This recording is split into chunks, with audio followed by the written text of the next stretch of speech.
चलो भाई देखो फिर, हम लोग लास्ट टाइम में ये बात किए थे कि वो दीर्घवृत्त का चित्र वित्र सीख लिए थे कि कैसे बनाया जाता है ना। बोलो सही बात है ना। तो दीर्घवृत्त में क्यों सीखा था, जैसे केपलर का नियम समझ लीजिए, केपलर का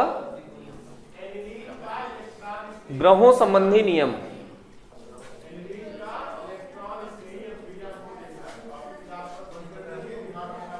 पहला है कक्षा का नियम, लॉ ऑफ ऑर्बिट। प्रथम नियम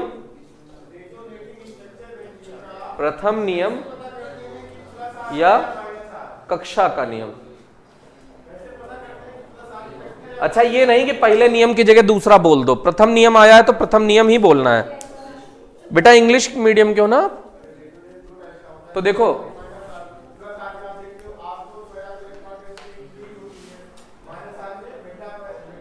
Kepler's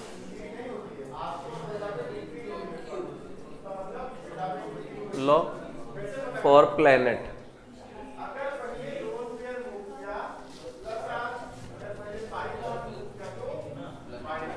Kepler law for planetary motion. अब इसमें फर्स्ट लॉ है, क्या बताने जा रहे हैं भैया, फर्स्ट लॉ और law of orbit, law of orbit. ठीक, देखिएगा ये समझ में आना चाहिए बेटा ना, मतलब ये नहीं सोचिएगा ये बहुत सिंपल टॉपिक है, आपको जैसे फर्स्ट डे हो सकता है तब भी समझ में आना चाहिए। ठीक, तो बोर्ड पे फोकस करिएगा, लिखने का काम थोड़ा कम करिएगा, आ जाएगा। तो इधर देखिएगा, मान लो कि ये दीर्घवृत्त है, इसको इलिप्स बोलते हैं। क्या बोलते हैं? इलिप्स। तो इलिप्स में दो फोकस होते हैं। दो फोकस का मतलब एक S1 यहां पे होगा, एक फोकस एक यहां होगा। तो किसी एक प्लेस पे हमने सन को रख दिया, किसी एक प्लेस पे हमने सन को रख दिया, और दूसरा ये प्लेनेट है कोई, ये क्या है भैया? प्लेनेट है, और ये है सन। तो हिंदी में सुन लीजिएगा पहले, कोई भी ग्रह सूर्य के चारों ओर दीर्घवृत्ताकार कक्षा में चक्कर लगाता है। क्या? कोई भी ग्रह सूर्य के चारों ओर दीर्घवृत्ताकार कक्षा में चक्कर लगाता है तथा सूर्य उसके किसी एक फोकस पर स्थित होता है, तथा सूर्य उसके किसी एक फोकस पर स्थित होता है। Any planet revolves around sun in an elliptical path. फिर से, any planet revolves around sun in an elliptical path and sun is situated any one of the focus. Sun is situated any one of the focus. फिर से, any planet revolves around a sun in an elliptical path and sun is situated at any position, at any focus of the ellipse, at any focus of the ellipse। चल जाएगा, video से note कर लेना ना, ये ठीक है भाई। तो ये प्रथम नियम हो गया, इसमें कुछ खास बात नहीं थी। अगर आपको ये डायग्राम समझ में आ गया है तो ये हो गया होगा। अब सेकंड लॉ क्या है? द्वितीय नियम। चल जाएगा ना, इसी में बता दें झम से। जी बेटा,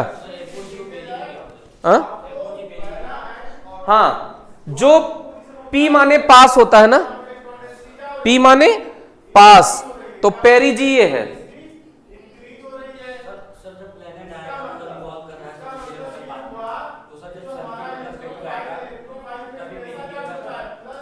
हाँ, ये वाला पॉइंट जो ये एक्सिस है ना, एक्सिस पे जो सन के पास वाला पॉइंट होता है वो पेरीहीलियन बोलते हैं या पेरिजी बोलते हैं, पेरीहीलियन या पेरिजी। और ये दूर वाला पॉइंट होता है, इसी को एपहीलियन या एपीजी बोलते हैं। ठीक, तो ये दोनों नाम है यहां इन दोनों पॉइंट के। अब इसके बाद देखिएगा द्वितीय नियम, सेकंड लॉ, ये है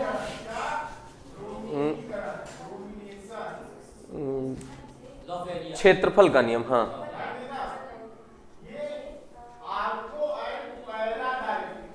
सेकंड लॉ,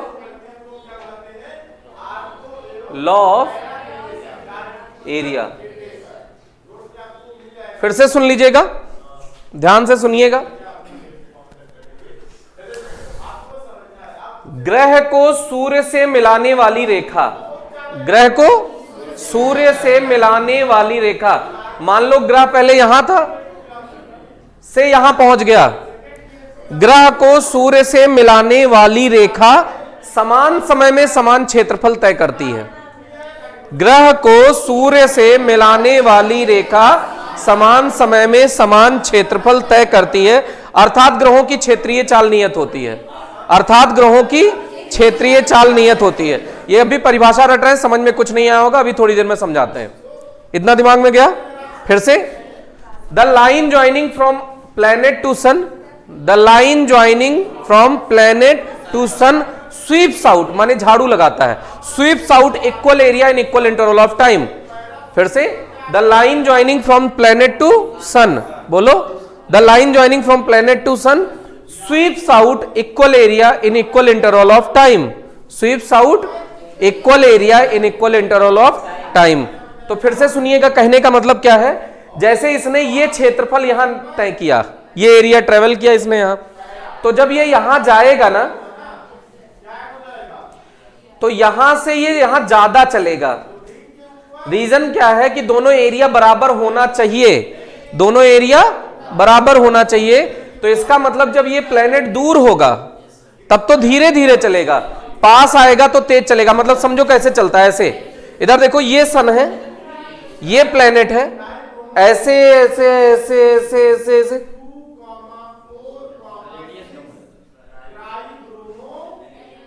इधर धीरे हो रहा है, तेज हो रहा है, फिर धीरे हो गया, फिर तेज हो रहा है। समझ में आ रहा है कि नहीं आ रहा है? तो उधर तेज क्यों हो रहा है? क्योंकि उसे एरिया इक्वल ट्रेवल करना है। क्या करना है? इक्वल एरिया ट्रेवल करना है। तो जितना एरिया ये है उतना ही एरिया इसे रखना है। ग्रह को सूर्य से मिलाने वाली रेखा समान समय में समान क्षेत्रफल तय करती है। बोलो, ग्रह को सूर्य से मिलाने वाली रेखा समान समय में समान क्षेत्रफल तय करती है, अर्थात ग्रहों की क्षेत्रीय चाल नियत होती है। अर्थात ग्रहों की क्षेत्रीय चाल नियत होती है। इसका मतलब क्या है कि मान लो ये पोजीशन है P1 P2 और ये P3 P4 है। समझिएगा, कॉम्प्लिकेशन बहुत ज्यादा है इसमें, तो समझने में थोड़ा सा मुश्किल आ जाएगा। इधर देखिएगा, P1 P2 P3 P4, तो इसको समझो जैसे हम ये कह रहे हैं, ये एक्चुअल में लॉ ऑफ एरिया है, या फिर इसको इंग्लिश में जब टीचर बोलते हैं तो इसको बोलते हैं पोछा लगाने का नियम है। ये कौन सा नियम है? पोछा लगाने का नियम, झाड़ू लगाने का नियम है ये एक्चुअल में। तो जैसे मान लो कि दो लोग पोछा लगाने वाले हैं, कितने लोग हैं? दो लोग। एक तो प्रोफेशनल है, प्रोफेशनल का मतलब वो ठेका लेते हैं। मान लो पूरे एरिया का ठेका ले लिए कि हम पोछा लगवा दिया करेंगे रोज सुबह तुम्हारे यहां, ठीक। और एक ऐसा आदमी है जो अपने घर में पोछा लगाता है। जैसे आपके घर भर में मम्मी होंगी, कोई ना कोई बहुत सफाई पसंद करती है ना, तो कहेंगे नहीं ये वाला कमरा हम ही लगाएंगे पोछा, इसमें पोछा वाला नहीं घुसेगा, वो गंदा मतलब पता नहीं अपवित्र कर देगा, ऐसा वैसा, है ना। तो इसलिए वो अपने कमरे में मतलब जिसमें पूजा पाठ करना है उसमें कहेंगे हम खुद लगाएंगे। तो मान लो एक पूजा वाला रूम है, उसमें मम्मी पोछा लगाने जा रही है और एक प्रोफेशनल है वो पोछा लगाने आया। नियम शर्त यह है कि दोनों लोग एक साथ कमरे से, दोनों कमरे से बाहर निकले पोछा लगा के। जितना तेज उस कमरे में, पूजा वाले कमरे में मम्मी लगाएं या कोई भी लगाए, घर में जो भी हो वो लोग लगाएं, और जितना उतना ही तेज यहां पोछा लगाने वाला वो होना चाहिए। कौन? प्रोफेशनल जो है, जो रेगुलर वही काम करता है। तो सुनो, मम्मी कैसे पोछा लगाएंगी? ऐसे ऐसे जल्दी जल्दी जल्दी जल्दी। और प्रोफेशनल जो होंगे उन्होंने टेक्निक बना रखी है, एक कपड़ा लिए, उसको यहां पे कील मतलब वहां पे उसमें बना रखा है, उन्होंने वहां ठोक दिया, दूसरा एंड कपड़े का पकड़ा, वहां से ऐसे चलते चले गए चलते चले गए चलते चले गए, यहां तक आए, पोछा लग गया पूरे कमरे का। कपड़ा बड़ा है, नहीं समझे? जैसे मान लो यही कपड़ा है, तो मान लो उनको पोछा लगाना है, इसी से आपको लंबा करके दिखाते हैं। मान लो अभी पोछा लगाना हो और एक टर्मिनल यहां पे बांध दे, यहां पे, और इसको ऐसे, सॉरी एक टर्मिनल यहां से ले, देखो यहां से और ऐसे घुमा देंगे तो इतने एरिया में पोछा लग गया ना। इस वाले को यहां फिक्स कर दो, इसको, ये बड़ा जितना होगा पूरे कमरे के एंड तक होगा, इसको ऐसे घुमा दिए, पोछा लग गया कि नहीं लग गया। और मम्मी मम्मी जो घर में लगा रही होंगी वो कैसे लगा रही होंगी, घिसे जा रही होंगी ना। अरे बोलो भाई, तो दोनों लोग बराबर टाइम में पोछा लगाने चाहिए। बराबर टाइम में पोछा लगाना चाहिए का मतलब प्रोफेशनल जो है वो बहुत धीरे धीरे लगाएंगे तब भी पूरा कमरा बहुत जल्दी कवर कर लेंगे, तो मम्मी मम्मी को बहुत जल्दी जल्दी लगा के निकलना पड़ेगा ना। बोलो भाई, क्योंकि दोनों लोग को दोनों कमरे से साथ साथ निकलना है बाहर। तो इसका मतलब है कि जो लंबा सा कपड़ा लिया है उसको इसे थोड़ा सा घूमना है, पोछा लग गया। लेकिन जिसको छोटे से एरिया में पोछा लगाना है, मतलब हाथ से लगाना है उतने ही एरिया में, सेम एरिया में, तो जल्दी जल्दी लगाना पड़ेगा कि नहीं। तो ऐसे यहां पे देखो, ये टर्मिनल मान लो पोछे का फिक्स कर दिया, यहां से खाली इतना चले, इतने क्षेत्रफल में पोछा लग गया ना। तो अब ये दूसरा रूम है, ये रूम लंबा है, ये रूम चौड़ा है, तो मतलब इस रूम में बहुत जल्दी जल्दी लगाना पड़ेगा ना। इसीलिए जो प्लेनेट है यहां धीरे धीरे चलता है और यहां बहुत तेज चलता है। नहीं आया समझ में? नहीं आया, नहीं आया, नहीं आया। ये दोनों एरिया सेम है, ये समझ में आया कि नहीं आया? कैसे देखो, ऐसा हो नहीं सकता क्या कि ये 10 हो, ये 2 हो। तो एरिया अगर ट्रायंगल बनाया तो ट्रायंगल का एरिया का फॉर्मूला क्या होता है? Half into base into height, half into base into height. तो half into base into height में ये 5 हो गया, 5 दूनी 10, 10 आ जाएगा। ऐसे ये एरिया अगर ऐसा है, ठीक, अगर ये 5 हो गया तो इसे 4 होना पड़ेगा ना। ऐसे ऐसे कर दिया। अगर ये हाइट अगर ज्यादा हो गई, 5 हो गई, तो ये लेंथ कम होनी पड़ेगी दोनों का एरिया बराबर करने के लिए। अरे दोनों का एरिया निकालो, इसका एरिया निकालो। हाफ इंटू बेस कितना है? 4, हाइट कितनी है? 5, तो ये 10 आ गया। इसका एरिया निकालो, half into base into height, ये भी 10 आ गया। अरे आ गया कि नहीं आ गया? तो इसका मतलब एरिया जब सेम तभी होगा अगर एक की लेंथ ज्यादा है तो ब्रेथ कम होनी चाहिए। लेंथ अगर ज्यादा है तो ब्रेथ कम होनी चाहिए, और अगर ब्रेथ ज्यादा है तो लेंथ कम होनी चाहिए। दिख रहा है साफ साफ, लेंथ ज्यादा है तो ब्रेथ, और लेंथ कम है तो ब्रेथ ज्यादा है। बोलो सही बात है कि नहीं? दोनों का एरिया सेम आया समझ में कि नहीं आया? नहीं आया। सोच लो, ये सेकंड लॉ खाली रटने में बढ़िया हो सकता है, समझने में बहुत मुश्किल है। हाँ सर,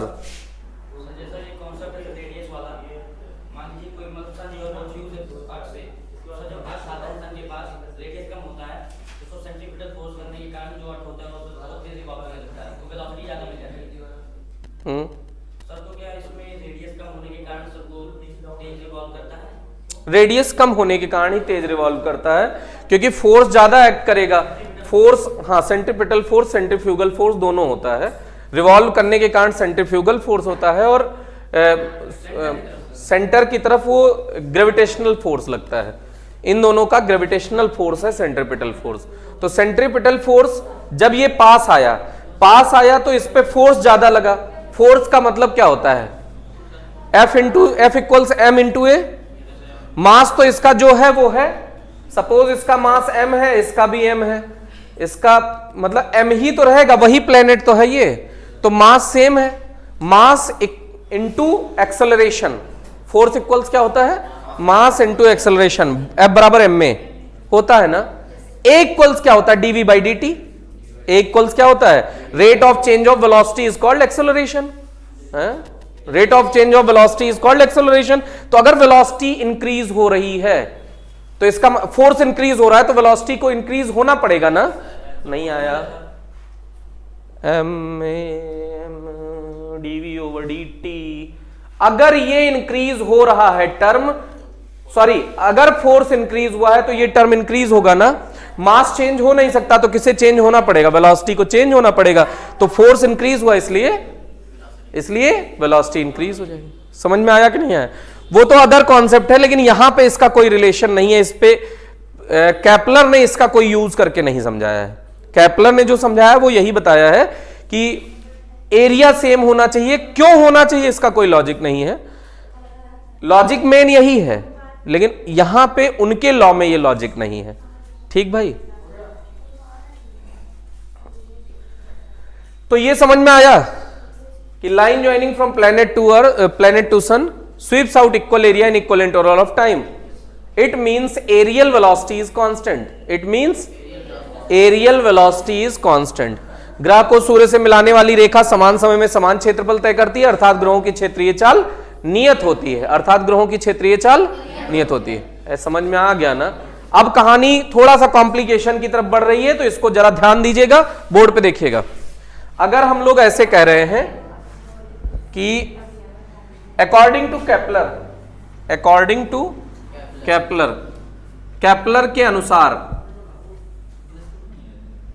केपलर के अनुसार एरिया देखो, ये एस से रिप्रेजेंट कर देते हैं सन को, तो S P1 P2 area of S P1 P2 equals हो जाएगा area of S P3 P4। बोलो, क्षेत्रफल एस P1 P2 का इस त्रिभुज वाले का क्षेत्रफल इस त्रिभुज के क्षेत्रफल के बराबर हो जाएगा। बोलो, हो जाएगा कि नहीं हो जाएगा? पक्की बात, बराबर है। और फ्रॉम फिगर,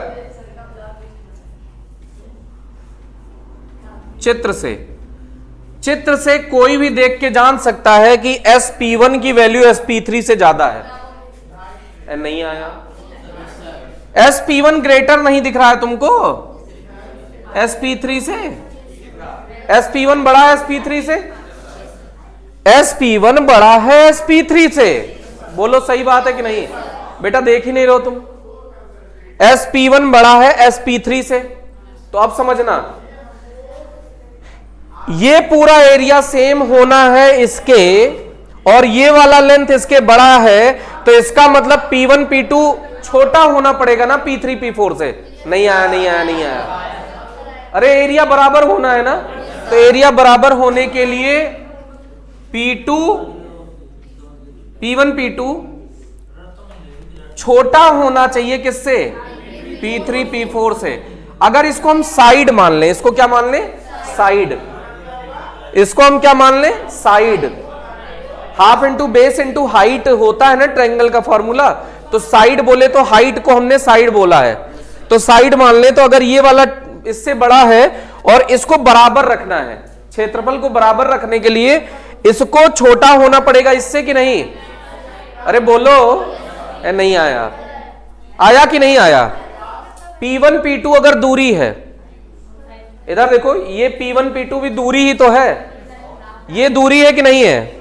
बोलो, और ये भी दूरी है। ध्यान से सुनना, P1 P2 अगर दूरी है P3 P4 के, ये भी दूरी है। दूरी बटा समय अगर कर दिया जाए तो ये वेग हो जाएगा ना। दूरी बटा समय कर दिया जाए, distance upon velocity, distance upon time, तो वेलोसिटी हो जाएगा। अरे हो जाएगा ना। तो वेलोसिटी का अगर हमने मास से मल्टीप्लिकेशन कर दिया तो ये मोमेंटम बन गया ना। P equals mv। अगर मास का वेलोसिटी से मल्टीप्लिकेशन करेंगे तो क्या बन जाएगा? मोमेंटम बन जाएगा। तो इसका मतलब है ये मोमेंटम है, संवेग। मोमेंटम को हिंदी में क्या बोलते हैं? संवेग। कहां पे? यहां पे। संवेग किसी x a पॉइंट पे मान लो, और ये संवेग कुछ b है कुछ, तो या ऐसे एफहीलियन पेरीहीलियन ऐसे कह लो। यहां पे भी वही बात तो इसके लिए भी लागू है ना। तो इसको क्या बोलेंगे? एफहीलियन तो a से रिप्रेजेंट कर दिया, इसको पेरीहीलियन बोलेंगे तो p से रिप्रेजेंट कर दिया, चल जाएगा। तो a पर संवेग जो है और p पर संवेग जो है, इसमें ग्रेटर कौन है? अरे ये प्लेनेट थोड़ा इधर सरका सकते हो ना, एक ही बात है। तो बोलो, ये किसका संवेग है? किसका संवेग है? ए का संवेग लेस देन है किसके संवेग के? पी के संवेग के। ये समझ में आया कि नहीं आया? तो संवेग तो बदल गया। अब एंगुलर मोमेंटम का कॉन्सेप्ट क्या होता है? देखो एंगुलर मोमेंटम हमेशा कांस्टेंट होता है, एंगुलर मोमेंटम हमेशा कांस्टेंट होता है। तो अगर देखो संवेग में बड़ा है, लेकिन अगर उसी में ये दूरी गुणा कर दे तो बराबर हो जाएगा ना, नहीं आया। इन दोनों का मल्टीप्लिकेशन करोगे तो ये जो साइन है ये कन्वर्ट होके इक्वल का बन जाएगा ना। ये एरिया कैसे निकाले हो बेटा, SP1 का P1 P2 से ही तो मल्टीप्लाई किए हो, SP1 गुणा P1 P2, तो यही तो है SP1 P2 का एरिया। तो ये क्या है P1 P2। अगर हम इसमें SP1 से मल्टीप्लाई कर दें तो एरिया बन जाएगा ना, है? ये डिस्टेंस को हम कह देंगे RA, बोल सकते हैं ना, और ये वाली डिस्टेंस को RB बोल सकते हैं क्या? आ ही नहीं रहा यार तुमको।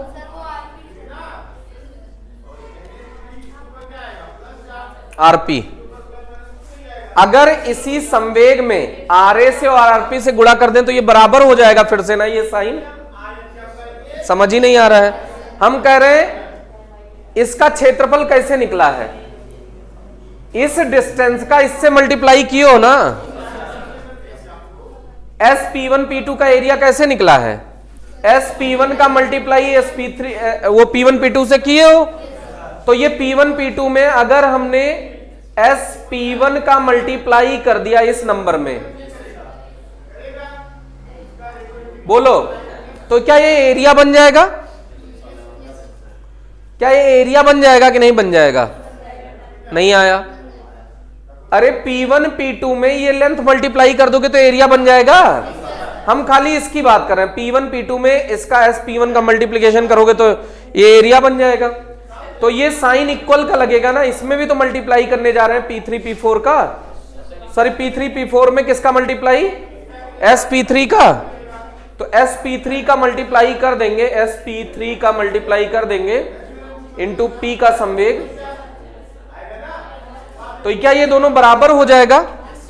और संवेग बराबर द्रव्यमान गुणा वेग, वो सॉरी संवेग और इसमें R से मल्टीप्लाई कर दिया तो इसी को कहते हैं कोणीय संवेग, एंगुलर मोमेंटम। इसी को क्या बोलते हैं, एंगुलर मोमेंटम। ये RA है क्या, बोलो, ये RA है और ये MV है, MVA।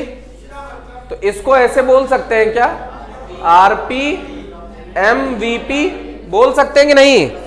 M से M दोनों साइड से कट चुका है तो यहां पे ऐसे हो जाएगा क्या, RA VA equals RP VP। तो VA अपॉन VP इक्वल्स क्या हो जाएगा, RP अपॉन RA। बोलो सही बात है ना, नहीं आया। देखो VA इसको नीचे ले आए VP को, तो VA अपॉन VP, RA को इधर ले आए तो RP अपॉन RA हो जाएगा ना। इसका मतलब V inversely proportional to R है ना। देखो जब ये A है तब ये A है, ये P है तो ये P है, तो उल्टा संबंध है ना। तो V inversely proportional to R है। यहां से प्रूव होगा कि अगर रेडियस ज्यादा होगा तो वेलोसिटी कम होगी और वेलोसिटी ज्यादा होगा तो रेडियस कम होगा। तो इसको रट लेना है कि ये केपलर का सेकंड लॉ किस पर बेस्ड है, कंजर्वेशन ऑफ एंगुलर मोमेंटम पर, कोणीय संवेग संरक्षण के सिद्धांत पर आधारित है। केपलर का द्वितीय नियम किस सिद्धांत पर आधारित है, कोणीय संवेग संरक्षण के सिद्धांत पर आधारित है, कंजर्वेशन ऑफ एंगुलर मोमेंटम पर बेस्ड है। किस पर बेस्ड है, कंजर्वेशन ऑफ एंगुलर मोमेंटम पर बेस्ड है। समझ में आया, ये प्रूव भी हो गया है, कंजर्वेशन ऑफ एंगुलर मोमेंटम। चल जाएगा, अरे चल जाएगा। इसको अपने मन से ट्राई करिए, इसको लिखिए, देखिए समझ में आता है। समझ के लिखना, समझ में आएगा तो ठीक है, नहीं दोबारा बताएंगे।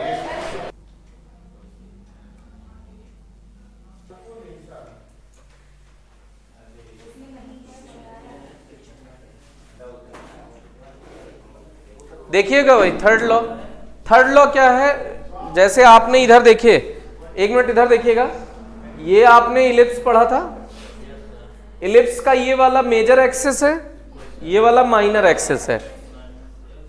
ये कौन सा एक्सिस है, मेजर एक्सिस, ये वाला माइनर एक्सिस। दीर्घ अक्ष लघु अक्ष, तो उसका आधा सेमी मेजर एक्सिस होगा ना, इसका हाफ क्या होगा, सेमी मेजर एक्सिस। क्या होगा? Semi major axis. और ये वाला क्या होगा? Semi minor axis. तो सेमी मेजर एक्सिस और सेमी माइनर एक्सिस, ये समझ में आया? अब देखिए, जो केपलर का सेकंड लॉ है वो थर्ड लॉ,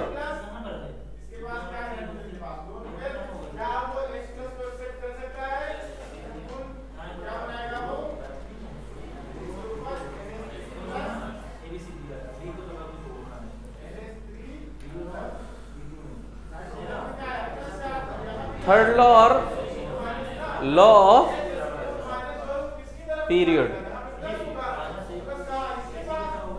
तो लॉ ऑफ पीरियड क्या है भैया? जैसे पीरियड वो टाइम होता है जिसमें कोई भी चीज एक बार रिपीट हो जाए, मतलब अपने एक निश्चित इंटरवल में अगर कोई चीज खुद को रिपीट कर देता है तो उसी को क्या कहते हैं? पीरियड। जैसे आप क्लास में बोलते हैं फर्स्ट पीरियड, सेकंड पीरियड, तो इसका मतलब फर्स्ट पीरियड के बाद टीचर आपसे आएगा, क्लास में इंटरेक्ट होगा, पढ़ाएगा बढ़ाएगा 40 मिनट। सेकंड पीरियड में वो फिर वैसा ही एक दूसरा टीचर आएगा, इंटरेक्ट होगा, आपको पढ़ाएगा। तो ये क्या हो गया? एकदम 40 मिनट बाद वैसा का वैसा चीज रिपीट हो रहा है ना, तो वो क्लास का पीरियड हो गया। हमारा तुम्हारा मिलने का पीरियड कितना है? 24 घंटा। हर 24 घंटे के बाद आप बैठे रहते हैं, हम पढ़ा रहे होते हैं हर 24 घंटे के बाद ना। ऐसे दिन रात हर दिन 24 घंटे बाद हो जाता है, 12 घंटे बाद दिन होता है। नहीं, दिन और दिन के बीच में वो टाइम कितना होता है? 24 घंटे ना। और दिन फिर रात के बीच में 24 घंटा। तुम्हारा कोचिंग आना 24 घंटा है ना। अगर किसी की आत्मा भटक नहीं रही हो, यहीं सुबह शाम कोचिंग पे ही नजर आए, वो अलग बात है। नहीं तो जनरली आपका पीरियड कोचिंग आने का कितना है? 24 घंटा। तो एक फिक्स टाइम के बाद कुछ भी रिपीट हो जाए, दैट इज कॉल्ड पीरियड। अगर एक निश्चित समय के बाद कुछ भी दोहराया जाता है तो उसी को क्या कहते हैं? पीरियड या आवर्तकाल। पीरियड या आवर्तकाल। जैसे पृथ्वी का पीरियड 2 टाइप का है, एक तो ऐसे घूमने का वो 365 दिन है, और एक ऐसे घूमने का वो 24 घंटा है। तो पृथ्वी के पास 2 पीरियड है। ऐसे ही सब चीज में एकदम कुछ निश्चित पुनरावृत्ति होती है, कुछ रिपीटेशन होता है, उसी को क्या कहते हैं? पीरियड। तो इसके पीरियड का स्क्वायर, जो टाइम पीरियड है ना इसके, अच्छा प्लेनेट ऐसे घूमेगा तो एक निश्चित टाइम के बाद फिर दोहरा लेगा ना, फिर घूमेगा, ऐसे एक फिक्स टाइम है, उस टाइम इंटरवल के बाद ये घूम के आएगा, तो उसका एक पीरियड होगा कि नहीं? तो ग्रह का, ये ग्रह है सूर्य के चारों ओर परिक्रमण का आवर्तकाल, तो परिक्रमण काल के आवर्तकाल का वर्ग, जो सूर्य ग्रह के चारों ओर घूमता है, तो जब कोई ग्रह सूर्य के चारों ओर दीर्घवृत्ताकार कक्षा में होता है तो उसके आवर्तकाल का वर्ग, जब कोई ग्रह सूर्य के चारों ओर दीर्घवृत्ताकार कक्षा में चक्कर लगाता है तो उसके आवर्तकाल का वर्ग उस दीर्घ वृत्त के तृतीय, वो अर्ध दीर्घ अक्ष, उस दीर्घ वृत्त के अर्ध दीर्घ अक्ष की तृतीय घात के समानुपाती होता है। नहीं आया? अरे जब कोई ग्रह सूर्य के चारों ओर दीर्घवृत्ताकार कक्षा में चक्कर लगाता है तो उसके आवर्तकाल का वर्ग उस दीर्घवृत्त के अर्ध दीर्घ अक्ष की तृतीय घात के समानुपाती होता है। When planet revolves around sun in an elliptical path, then square of time period is directly proportional to cube of semi major axis. This is called Kepler's third law. तो अब प्रोपोर्शनलिटी हटाते हैं तो एक कांस्टेंट आता है, तो k एक क्यूब आ जाएगा, एक कांस्टेंट है। k क्या है भैया? एक कांस्टेंट। अब केपलर के नियम का यूज करके न्यूटन के तृतीय नियम की उत्पत्ति करनी है। Deduction of Newton's law using Kepler's law, deduction of Newton's law using Kepler's law. Kepler के नियम की सहायता से न्यूटन के नियम की उत्पत्ति। क्या? केपलर के नियम की सहायता से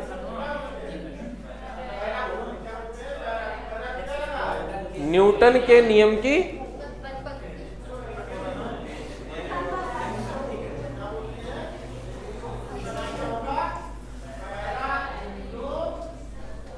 तो न्यूटन ने, सुनो, deduction of Newton's law using Kepler's third law या यूजिंग केपलर्स लॉ, ठीक। तो न्यूटन ने इस कक्षा को दीर्घ वृत्ताकार ना मानकर कैसा माना? वृत्ताकार। दीर्घ वृत्ताकार कक्षा ना मानकर सर्कुलर ऑर्बिट मानी। इन्होंने कहा ये इलिप्टिकल ऑर्बिट ना होके कैसी ऑर्बिट है? सर्कुलर ऑर्बिट है, ठीक। हमने बताया होगा कि ये केपलर का जितना लॉ है ये टाइको ब्राहे हुए, केपलर के गुरु थे टाइको ब्राहे। कौन? टाइको ब्राहे। ये एक्चुअल में सारा एक्सपेरिमेंट बेचारे टाइको ब्राहे का है, लेकिन कहा जाता है केपलर ने सब चुरा लिया। जैसे मान लो मेरे अंडर में तुम काम कर रहे हो, हम लोग मिलजुल के, पहली बार ऐसा हुआ कि शिष्य ने चुराया, नहीं तो जनरली यही होता था कि गुरु चुरा लेते थे। मतलब शिष्य एक्सपेरिमेंट करके आता था। जैसे तुम कुछ भी नया करोगे तो तुम मेरे पास ही तो आओगे कि सर ये सही है कि गलत है, पूछने आओगे कि नहीं आओगे कि सर ये सही है कि गलत है। सही होगा तो हम क्या बता देंगे? गलत है, और उसी को हम पब्लिश करा देंगे इंटरनेशनल पेपर में कि दुर्गेश लॉ। सही बात है कि नहीं? हम अपने नाम से उसको पब्लिश करा दिए, जबकि वो लॉ किसका था? तुम्हारा था, तुम्हारा मेहनत था, तुम्हारा सब कुछ था, लेकिन हमने उसको अपने नाम से पब्लिश करा दिया। तो जनरली ऐसा ही होता था। लेकिन टाइको ब्राहे ने ये सारे प्लेनेटरी मोशन पे बहुत काम किया, बहुत रिसर्च किया, और उसको सबको वो केपलर ने अपना अपना बता दिया, और Kepler's first law, Kepler's second law, Kepler's third law, ये सब नाम से उन्होंने उसको पब्लिश करा दिया। तो कई जगह पे केपलर टाइको ब्राहे ऐसे ऐड करके आता है, और कई जगह पे केपलर लिखा आता है। कई लॉ में ब्राहे का वो कंट्रीब्यूशन माना जाता है। उसके पहले इस पे बहुत बवाल हो चुका है, 20-20 साल तक एक एक बात का डिस्कशन हुआ है, समझे। तो टाइको ब्राहे ने इस पे बहुत काम किया है, लेकिन ये सारा मेहनत टाइको ब्राहे का था, केपलर मजे लूट गए, समझे कि नहीं। तो सुनो भाई, इसलिए आप टाइको ब्राहे का नाम जरूर जाने, नहीं तो भाई उनकी मेहनत है तो हम लोगों को जानना चाहिए कि किसने इस पे मेहनत किया था। तो ये देखिए, न्यूटन ने क्या माना भैया कि ये ऑर्बिट इलिप्टिकल ना होके कैसी है? सर्कुलर। तो अच्छा, इसके सेंटर से सेंटर की डिस्टेंस कुछ स्मॉल आर मान लें, सही बात है कि नहीं? अच्छा, अगर कोई भी पार्टिकल सर्कुलर पाथ पे मूव करेगा तो उस पर लगने वाला सेंट्रिपिटल फोर्स, अगर यदि कोई, इन्होंने, न्यूटन ने क्या कहा कि ये ग्रह सूर्य के चारों ओर वृत्ताकार कक्षा में चक्कर लगाते हैं, तो लगने वाला अभिकेंद्रीय बल mv²/r होगा कि नहीं? लगने वाला अभिकेंद्रीय बल mv²/r होगा कि नहीं होगा? बोलो, इसमें कोई टेंशन? अब देखो, v निकालना है हम लोगों को। क्या निकालना है? v। तो ये v क्या है? चाल। v क्या है? चाल बराबर दूरी बटे समय, डिस्प्लेसमेंट अपॉन टाइम होगा कि नहीं होगा? बोलो, डिस्टेंस अपॉन टाइम, ऐसा होगा कि नहीं होगा? बताओ। अच्छा, एक कंप्लीट चक्कर में डिस्टेंस कितनी ट्रेवल करेगा? एक पूर्ण चक्कर में दूरी कितनी होगी? बोलो, 2π ना, गधे हो ना बेटा, 2r। देखो ये भी, दोनों लोग मिल जाओ अभी सही हो जाएगा, 2πr। हाँ, मिल जाओ दोनों लोग, ये कहे 2π, ये कहे 2r, दोनों लोग मिलजुल के कहे नहीं चलो अब 2πr। गधो, एक कंप्लीट चक्कर में कितना डिस्टेंस होता है? 2πr। और टाइम, एक पूर्ण चक्कर में जो समय लगता है, कंप्लीट रिवोल्यूशन में जो टाइम लगता है, उसी को हम लोग टाइम पीरियड कहते हैं। क्या कहते हैं? Time period. तो टाइम पीरियड क्या हो जाएगा बेटा? कैपिटल T हो जाएगा। क्या? इस वैल्यू को उठा के इसमें रखो, तो F इक्वल्स क्या हो जाएगा? m छोड़ो, v के प्लेस पे 2πr/t का स्क्वायर अपॉन r, ऐसा लिख सकते हैं कि नहीं? बोलो भाई, स्क्वायर करो जरा, 4π² m अपॉन RT², चल जाएगा क्या? अरे इसमें क्या टेंशन है यार, स्क्वायर कर दिया, उसी में कुछ लोग टेंशनाइज्ड हो गए, अरे इतना भयंकर जादू कैसे दिखाया। समझ में आया ना? ये ढिच्चिक ढिच्चिक हो जाएगा, बोलो, अकॉर्डिंग टू केपलर, केपलर के अनुसार, केपलर कहे थे कि टी स्क्वायर के आर क्यूब के इक्वल होगा इस पीरियड के लिए, इस चक्कर के लिए। के ए क्यूब कहते थे, लेकिन वहां ए किसके बराबर है? आर के, तो के आर क्यूब हो जाएगा कि नहीं हो जाएगा? तो टी स्क्वायर के प्लेस पे के आर क्यूब चिपकाया जाए क्या? तो एफ इक्वल्स क्या आ गया? 4 pi square R M upon T square की जगह क्या लिख दिया जाए? के आर क्यूब। एक आर से ये उड़ा, स्क्वायर बचा, तो एफ इक्वल्स क्या आ गया भैया? 4 पाई स्क्वायर अपॉन के एम अपॉन आर स्क्वायर। बोलो सही बात है कि नहीं? जब प्रोपोर्शनैलिटी हटाते हैं तो एक कांस्टेंट आता है, हैं? क्या कहा? क्या कहा बालिका? जब समानुपाती हटाते हैं तो नियतांक आता है, प्रोपोर्शनैलिटी हटाते हैं तो कांस्टेंट आता है। ध्यान ही नहीं है, तुम्हारा ध्यान पेन पे है। हाँ अब सही हुआ। तो जब समानुपाती हटाते हैं तो नियतांक आता है, समानुपाती हटाएंगे तो नियतांक आएगा कि नहीं आएगा? तो F समानुपाती M square M upon R square होगा कि नहीं? यही तो न्यूटन का नियम है।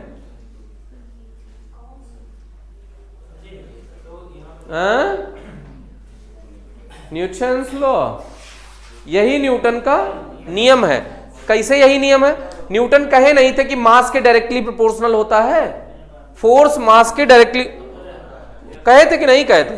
फोर्स मास के डायरेक्टली प्रोपोर्शनल होता है और डिस्टेंस के स्क्वायर के इनवर्सली प्रोपोर्शनल होता है। तो वही आ गया कि नहीं आया? तो केपलर का नियम यूज करके हमने क्या प्रूव कर दिया? न्यूटन का नियम।